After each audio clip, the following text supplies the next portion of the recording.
Joshua Miller reined in his horse to a forestall, the beast's breath clouding the cold Montana air.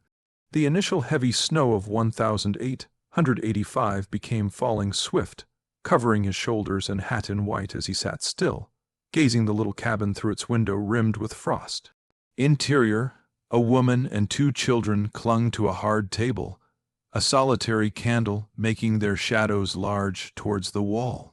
They had been portioning out what seemed like leftovers from another man's supper.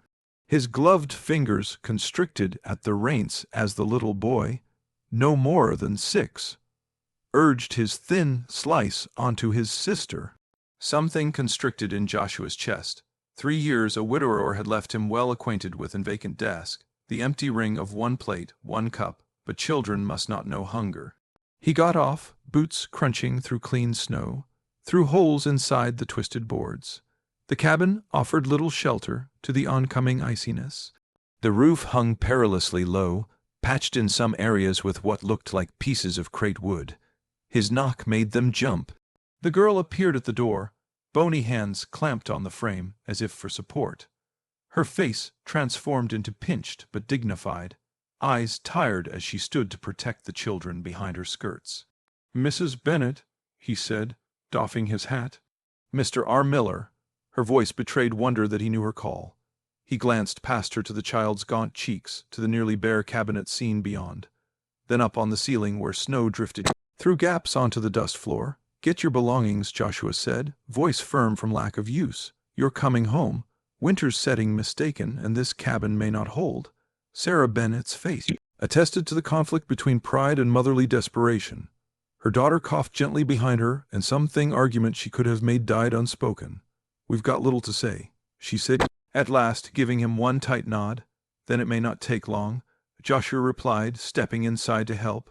The blizzard raged worse as they departed city, wind scorching the snow horizontal across the trail. Sarah sat beside Joshua on the wagon seat, her children huddled below buffalo robes inside the rear.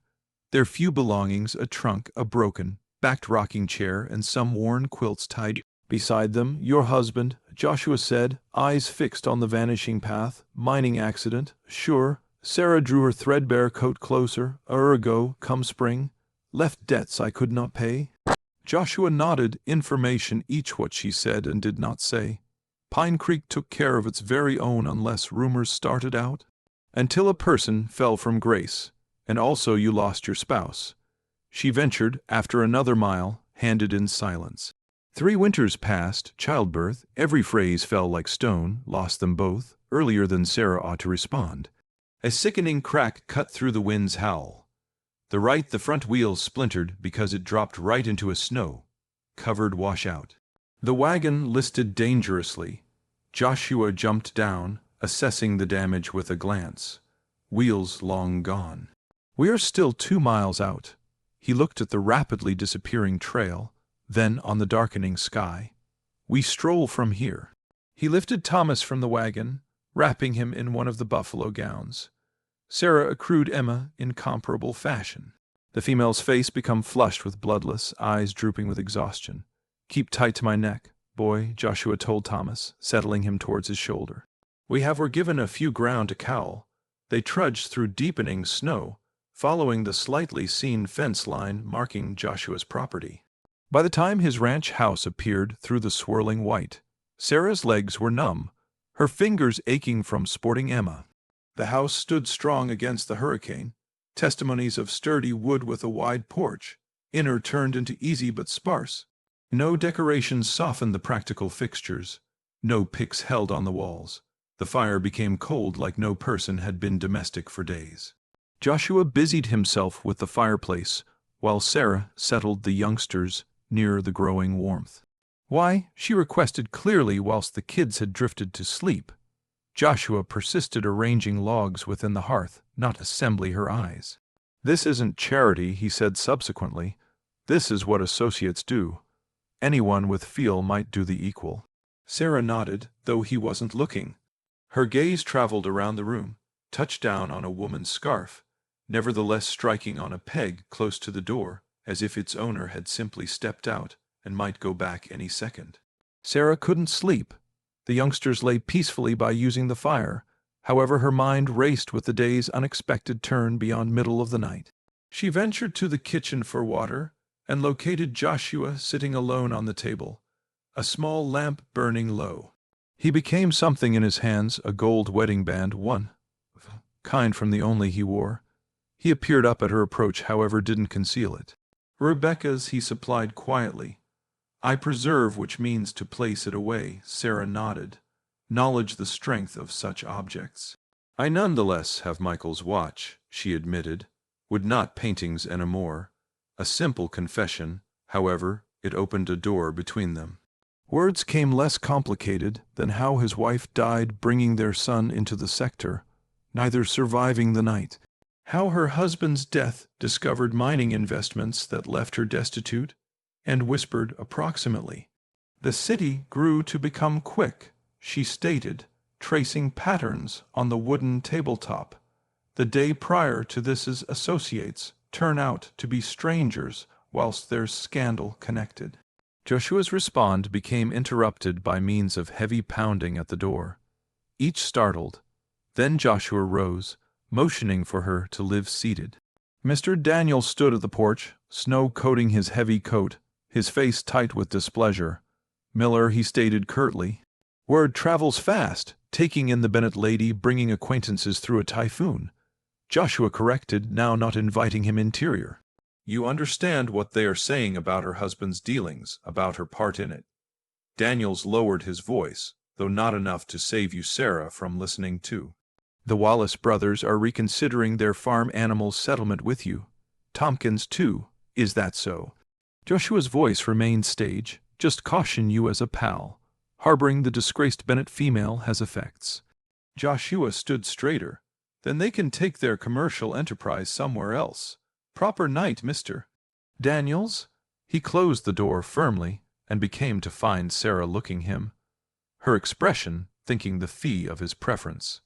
I make my own judgments, he stated without a doubt. Constantly have. Sarah studied his face, figuring out that this quiet solitary man had just placed himself among her circle of relatives and the metropolis's judgment at significant fee. Days melted collectively, marked through routine as opposed to calendar. Joshua confirmed Thomas how to feed the horses every morning, patiently, demonstrating a way to technique from the front. Talk softly, offer the feed flat-palmed. The boy's small fingers trembled with bloodless but remained determined.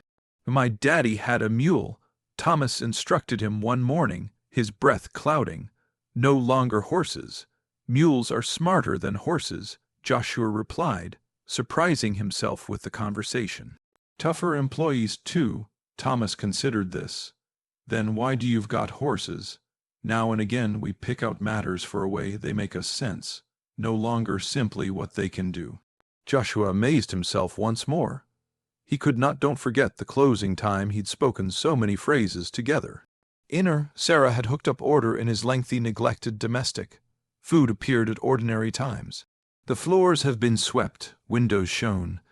Emma observed her mom like a shadow, mastering every task with solemn attention. One afternoon, Joshua located Sarah analyzing the damaged spindles of her rocking chair. I'm able to repair that, he supplied, strolling a hand alongside the damaged timber. You are a carpenter, she requested, just on hand with equipment. He carried the chair to his workshop connected to the barn. Emma trailed after them, looking closely as he selected wood for new spindles. My daddy made this chair, she advised him as he worked. Can you make it take into account him nevertheless? Joshua stopped, reflecting. Sure, he said, sooner or later. We'll keep the arms he carved, just repair what's damaged. When things ran low, they made their first foray to city together. The children sat among them on the wagon bench, their presence a shield toward what lay ahead in Pine Creek. Whispers dogged them down the street. Women stood indoors, conversation stopping as they passed. Guys nodded curtly to Joshua, however seemed through Sarah as though she had been invisible. At the general store, Frank Williams emerged from behind the counter, blocking their way. Joshua, he said stiffly. Perhaps, Mrs. Ben, it might be more comfortable waiting outside while you conduct your business. Joshua's jaw clenched. "You have known me 15 years, Frank." The words came softly, but company by no means recognized me to leave circle of relatives prepared within the cold. The word own family hung in the air between them. Frank paused, then stepped aside. That night, back at the ranch, Joshua saw Sarah had reorganized his kitchen cabinets. The plates and cups he'd kept in disarray were now well ordered. A few of her own items integrated along with his. He stopped, looking at the exchange, then left it untouched. Something about their mixed possessions felt right. Late January brought sudden warm temperatures, melting snow into racing streams. Joshua woke at dawn to find Sarah already outside, digging trenches to divert the growing creek water threatening the Jap pasture. He put on boots and coat and joined her without comment. They worked side by side, the work binding them closer than words. While the children joined them after breakfast, they became a line. Joshua digging, Sarah clearing debris, Emma wearing small rocks for a diversion wall, Thomas fetching tools. They worked through morning into afternoon and found an unspoken rhythm. While Thomas slipped in dust and sat looking dramatically surprised, Joshua caught himself laughing, a real sound he barely recognized as his own. Later, water thoroughly diverted, they sat exhausted on the porch steps. Sarah's hands had been raw and blistered. Without wondering, Joshua took them in his, inspecting the damage. "You didn't have to work yourself bloody," he said. "It's your home." She did not pull her hands away. "I don't take refuge without earning my space." That night, with children asleep, Joshua sat through the fire, carving a small wooden horse. He'd begun it days before, working in moments of quiet. The sound of Sarah. Joshua nodded, knife traveling in smooth strokes against the wood. "Boy wants something of his own." They were silent together until Sarah again spoke. "I do not know the way to accept help without shame," she confessed, watching her paintings rather than him. Joshua laid down his carving. "Then do not refer to it as help," he stated at last. "Call it beginning again. We both need that." Her eyes locked on his, knowing passing between them. Outside, snow commenced again, gentler now as Joshua moved forward. Their first kiss was hesitant, questioning. Their 2D became a solution. February ushered in clear skies and bitter cold. Sunday worship at Pine Creek Small Church provided the plainest gathering most residents attended. Through wintry weather, Joshua had scarcely ever long passed since the time of Rebecca's death. But presently he stood outdoor the white clapboard building, assisting Emma and Thomas down from the wagon. A few parishioners nodded cautiously as they handed, others turned aside. The hour at church passed off uneventfully, however, as they gathered to depart. Harrison Blake, the city banker, cornered Joshua while Sarah waited with the children via the wagon. Imposing pass bringing her to church, Harrison declared loudly sufficient that neighboring parents took notice. "Lady whose husband defrauded half of the mining merchants in the city. It really is her husband, not her," Joshua replied calmly. "Wives find out their husbands' affairs," Harrison responded. "She's incapacitated organization, Miller. Surprised you don't see it. During the course of the next week, the findings have been evident. Cattle contracts canceled. The blacksmith suddenly too busy to fix Joshua's plow. Emma arrived home from her initial day at school with tears pouring down her face, refusing to speak of what had transpired. Robert Collins, Joshua's friend given the fact that boyhood, rode out to the ranch on Thursday. They sipped coffee on the porch, sharing a cup between them as Robert brought the town's judgment. "It is not anything personal towards the girl," Robert argued. "But old-timers have long memories. You're tying yourself to scandal." "They're just folks fallen on hard times," Joshua replied. "Perhaps so, but your business is flagging. Your status, too." Robert leaned forward. "Send them on their way. Come spring, this might blow over." That evening, uncertainty crept into Joshua's heart, standing by using the window, watching Sarah dangle laundry within the yard. He questioned whether he turned into doing her family a blessing or a curse by means of keeping their destiny tied to his. While she emerged inner, he could now not meet her eyes immediately. "Perhaps once spring arrives," he said, voice strained, "you would possibly find better opportunities somewhere else. Her face revealed the betrayal his words dealt. She stood still within the doorway to the kids' room, again immediately regardless of the blow. "We've outstayed Charity before," she said softly. "We will start packing tomorrow." Sunrise located Joshua standing at Rebecca's grave within the small cemetery behind the church. The Japanese sky reflected first signs of spring, light gold washing over untouched snow. He'd come alone, looking for readability. "I am afraid," he admitted to the silent stone, now not of loving once more, of failing yet again. Wind moved the naked branches above. "I couldn't protect you. Don't know if I will protect them." Returned on the ranch. Sarah systematically folded the kids' few garments, explaining they would go away whilst the climate grew. Emma aided solemnly. Thomas gazed out the window in the direction of the barn where Joshua were instructing him to brush the horses. "Will Mr. Miller be going with us?" he asked. "No, sweetheart." Sarah preserved her voice steady. "This is his home, but he wants us." Thomas pleaded with an infant's reality. He hadn't smiled before. Now he did. Before Sarah should. "Solution," Emma called out in alarm. Thomas had suddenly gone faded, swaying where he was. By the time Sarah reached him, he seethed with fever, collapsing in her arms. Joshua lowered back to find Sarah bathing Thomas's forehead with cool cloths, the boy's respiratory shallow and speedy. "Fever set in, unexpected," she said, fear obvious beneath her calm exterior. "He became first class this morning." Joshua rode directly away for the medical doctor, however, again alone. "He is relinquishing an infant 20 west," he advised grimly, love remedy and commands. During the night time they worked as one. Joshua preparing the treatments the doctor had provided, Sarah tempting spoonfuls between Thomas's dry lips. Hour upon hour they kept watch, speaking little but moving in natural coordination. Near dawn, the fever broke for Thomas. As when light streamed through the window, the boy's eyes opened, weak but gift. Sapped, Sarah leaned her head in brief toward Joshua's shoulder. "I cannot lose all other family," he admitted, the night's anxiety breaking something open within him. "And I can't live as your Charity," she whispered once more. Joshua grasped her hand over Thomas's sleeping form. "You are exactly where you're supposed to be, the entire family." His rough thumb drew circles on her hand, "No longer as Charity as my coronary heart's choice." Sunday morning found the pews of the church filled early, excitement buzzing through the congregation. Joshua's front provided a direct silence, all heads turning to observe his intended walk to the front pew. He sat alone, head upon his knee. Following service, when human beings began to disband, he stood. "May I say something?" The minister nodded, curiosity glaring.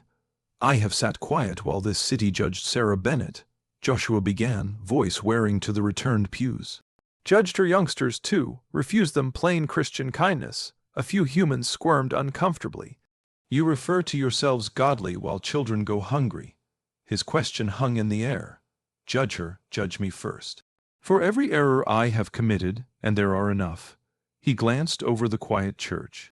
"Her husband's errors are not hers. However, my errors are mine if I remain standing by as rightly people endure." He rested his head on his head. "You are welcome at my table anytime. Whether or not I'm welcome at yours would not tons bother me any longer."